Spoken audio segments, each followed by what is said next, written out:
De regreso son las 8:19 de la mañana y tenemos que seguir hablando, profesor, de todas las afectaciones que está provocando esta crisis nacional y sobre todo el cierre de las vías. Ya está para hablar del tema nuestro siguiente invitado. Ya está con nosotros. ¿A dónde está que no lo veo? Ahí está. Yo no lo veo. Active su micrófono, por favor, señor Omar. Don Omar Espíguer. Buenos días. ¿Cómo están? Buenos días, don Omar Espíguer. Omar Espíguer es presidente, ¿no?, de los arroceros. Presidente de los productores de arroz de Veraguas. ¿Qué le ha pasado a los arroceros en esta crisis, en estas 3 semanas? Cuarta ya que vamos. Bueno, me gustaría iniciar por hablar el retraso en la siembra, que para mí es uno de las afectaciones más importantes.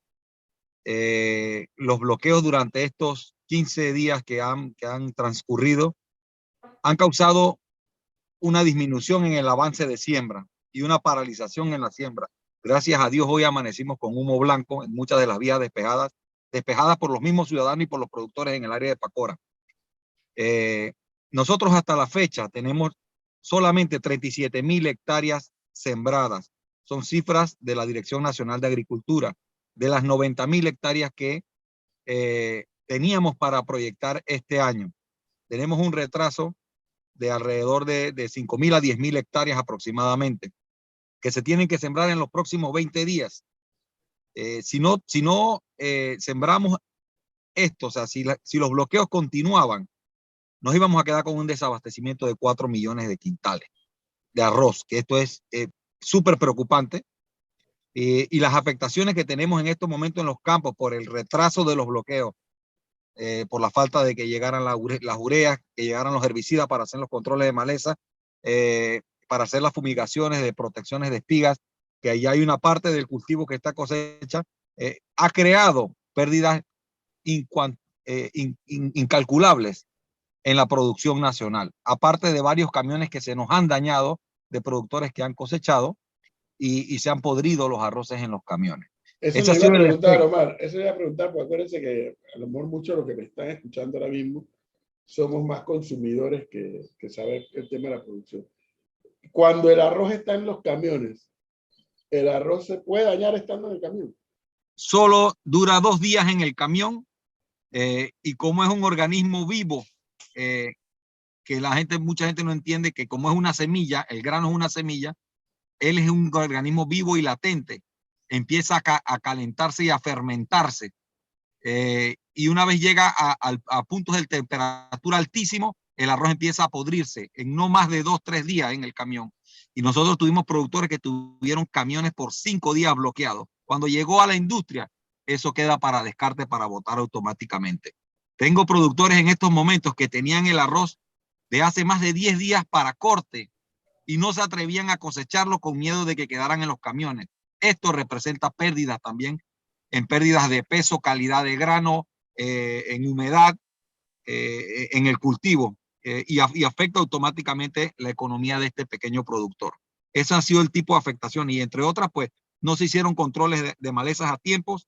Los cultivos tienen tiempos específicos de manejo, que si no se hace en ese tiempo, se tiene que hacer postemporáneo y cuesta mucho más dinero porque hay que aplicar productos de mucho mayor calidad y costo para poder rescatar tanto maleza como las afectaciones que puedan haber dado algún hongo, algún patógeno, algún gusano. Si no se hacían a tiempo, el rescate cuesta mucho más dinero. Entonces las pérdidas tienen que ser grandísimas porque ya estamos en la 4ª semana de cierres y de protestas. Son gigantescas que no la hemos podido ni siquiera calcular. Y lo que más nos preocupa a nosotros es que el país vaya a tener un desabastecimiento de arroz. Como les mencioné, solo quedan 20 días para la siembra de arroz y tenemos que sembrar más del 50% de la producción nacional. Yo estimo ya que con la afectación que se dio estos 15 días, por lo bajito nos vamos a quedar con 1 millón menos de arroz, de quintales de la producción nacional. Y eso va a dar paso a más importaciones, ¿no?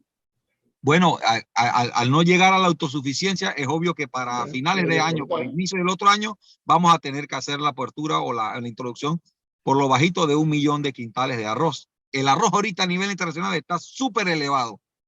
El precio que se cotizó hace como 20 días en una subasta de 600.000 quintales que se autorizaron, para una importación fue el más elevado en los últimos 20 años.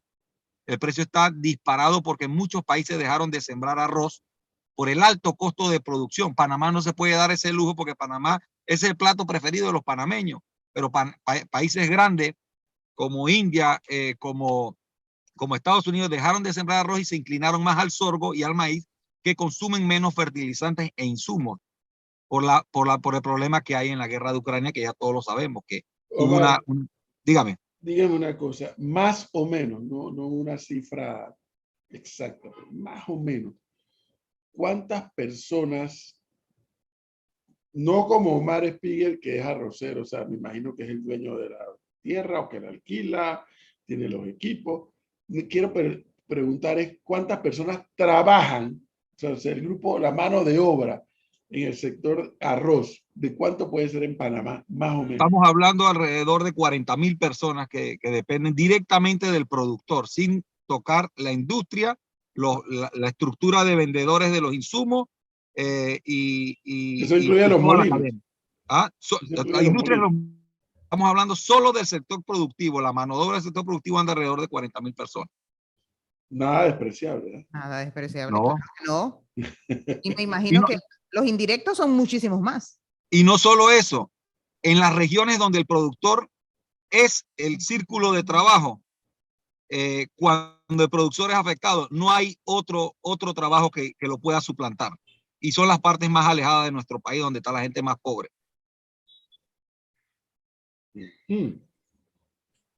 Entonces, si ese arroz que se daña se pierde, pues se dañó, ¿qué pasa en la cadena hacia atrás? Ya no me hable de la cadena hacia adelante, hacia atrás. Bueno, el productor tiene que hacerle frente a sus gastos responsablemente, y ahí es donde va la afectación y la pérdida de los productores. Para que tenga una idea, de las hectáreas que hacen falta por sembrar, hay inversiones súper considerables entre alquileres de tierra, preparaciones de tierra, fumigaciones que ya se han hecho, pero el grano no se ha podido poner en el campo. Y al llegar a la fecha tope, que el grano no se ponga en el campo, el productor pierde toda esa inversión. Nadie se la va a retornar. No se la van a retornar ni los grupos que estaban manifestándose, ni los indígenas. Esa es una pérdida que directamente el productor tiene que directamente hacerle frente al banco. Y por otra parte, si se continuaban los bloqueos o este grupo que está upando a que se siga con el disturbio, de continuar con los bloqueos, estamos hablando que el 50% de los productores que hacen falta, que hagan su faena, ¿qué va a ser del futuro de esa gente y de la gente que depende de ellos? O sea, que era lo que le mencionaba, el productor es el único que brinda trabajo en las áreas más remotas del país. Lo otro que me dice acá un oyente, señor Omar, es que dice que hay que conocer también el tema de la disponibilidad de los insumos y qué tan fácil es para el productor acceder a ellos. Dice que hay muchas quejas de dificultad de crédito por parte de las casas comerciales que están pidiendo compras al contado o con abonos para poder recibir los insumos, y que obviamente por la situación que tienen muchos de los productores no pueden hacerlo. Eso es totalmente cierto. El costo de producción este año subió alrededor de un 30-40%. Esto definitivamente, las casas comerciales, que son las que financian la mayor parte de la operación, el productor que podía sembrar 100 hectáreas con un crédito ahora quedó sembrando 60-65 hectáreas. Y el riesgo para la casa comercial aumentó porque la inversión tiene que ser mucho mayor. En base a este riesgo, muchas casas comerciales han establecido que parte de la inversión se les pague a ellos de contado por el alto riesgo que es sembrar una hectárea de arroz. ¿Y el gobierno puede hacer algo en concreto con este tema? No, ellos anunciaron en un inicio que se iba a traer un barco de arroz, perdón, de fertilizantes, que era la pomada mágica para el sector agropecuario, que iba a haber disponibilidad, pero este fertilizante le llegó a una sola casa comercial, que es Melo, y está súper elevado. Hay muchos productores que no tienen acceso a créditos en esa casa comercial, entonces no fue una solución real. Es una realidad. Hay muchos productores que tienen créditos en casas comerciales que no venden fertilizantes y tienen que triangular ese producto, impactando aún más el costo de producción, porque obvio ellos tienen que cargarle un monto por el manejo. Entonces, ese es el sufrimiento que tenemos muchos productores, de que de que el costo de producción se ha disparado y elevado, y muchos La carabela es ñata por donde la miren. en un análisis financiero, y fue lo que pasó, le cancelaron muchos productores por el riesgo, por el alto riesgo, y es lo que ha llegado a sentir el productor el abandono, no solo por parte del sector gubernamental, que no ha dado el financiamiento adecuado por medio del BDA para que el productor pueda salir a hacerle frente a la producción nacional. Pero Omar, el precio del arroz, el arroz en Panamá está subsidiado, ¿no? Es correcto, el arroz de primera está subsidiado. Se le da un subsidio que entra por medio del productor para que el panameño pueda comprar el arroz más barato. Es una compensación de precios que le hacen al productor de la inversión que él hace, que vendiéndoselo a la industria no le cubre ni siquiera los costos de producción. El diferencial lo pone el Estado para que el panameño pueda recibir arroz barato. Y ese subsidio va por $16, creo. 16 dólares, correcto, este año. Es un subsidio que anda alrededor para este año de 150 millones de dólares, que se lo regalamos a los consumidores, que los productores no estamos recibiendo ningún centavo de ese subsidio. Nos están reembolsando la inversión que nosotros estamos haciendo para poder producir. Y además de todos los problemas, me cuentan por acá que tampoco pueden acceder al leasing bancario para poder cobrar las compensaciones por el tema de que están afectados en su APC. Bueno, en esta vuelta y en parte del final de la cosecha pasada, se creó un factory por medio del Banco Nacional para poder accesar más rápido al cobro de esta compensación, que anda alrededor de un 5%, que me parece una muy buena estrategia, porque en realidad el control de precios en los primeros años lo que vino a hacer fue a desaparecer a todos los pequeños productores. Y por eso nosotros estamos en contra del control de precios. Porque esa regulación lo único que hace es que el gobierno intervenga con un subsidio que llega 8 meses, 9 meses, hasta un año tarde, y el pequeño productor no tiene la capacidad financiera para eso. Entonces, en el primer ciclo de cultivo, de un solo plumazo se van los productores más pequeños. Y acabamos con la producción nacional de estos productores. Ahora, don Omar Espiguer, finalmente, acaba usted de plantear un punto del control de precios, pero todo parece indicar que en la mesa única van a aprobar lo del control de precios. Digo, no escuché la pregunta, ¿me la repite?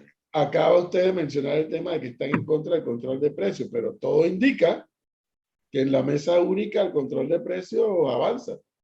Lo que pasa es que la propuesta que está llevando el grupo que está en la mesa es una propuesta totalmente radical, que no ha funcionado, y los que la están planteando no tienen conocimiento del manejo real de lo que implica un control de precios. Es una propuesta que en muchos países se ha implementado y no ha funcionado. Entonces, nosotros que somos los verdaderos actores, los productores, hemos solicitado que nos den espacio para sustentar científicamente y técnicamente que eso no funciona, pero obvio que la mesa está secuestrada, y eso lo sabemos todos los panameños. Ni siquiera los actores que están en la mesa, los otros actores, han podido participar y han solicitado que entre asesores externos, y ellos no lo permiten. Es la posición de ellos, la única posición que vale, sin consultarle absolutamente a ninguno de los sectores afectados. Bueno, le agradezco a Omar Espiguer por esta perspectiva que nos ha dado, y ojalá nos podamos mantener comunicados. Debo entender que ustedes no han logrado comunicarse con la mesa única ni con nadie que esté allí para explicarles esto. Sí nos hemos comunicado con gente que está dentro de la mesa, que no son de estos grupos, pero ellos me dicen que los han hasta amenazado, no los han dejado, no lo dejan ni siquiera hablar, no les permiten llevar a ningún asesor, solo son ellos los que controlan la mesa. Y bueno, nosotros hoy, casualmente yo estoy en el aeropuerto y vamos a salir a una reunión con el presidente de la República, donde se van a tocar todos estos temas que nos preocupan como país. Si en realidad la mesa estuviese con objetivos de país, estuviese abierta para buscar un consenso y una solución que verdaderamente nos ayude a todos. Oiga, yo quisiera saber quiénes son esos que amenazan. ¿A usted le dijeron quiénes son? Bueno, es el grupo de izquierda que todos conocemos, que está en la mesa, que están planteando un sistema radical socialista que todos sabemos ya quiénes son. Don Omar Espiguel, gracias. Nos mantenemos comunicados, por favor.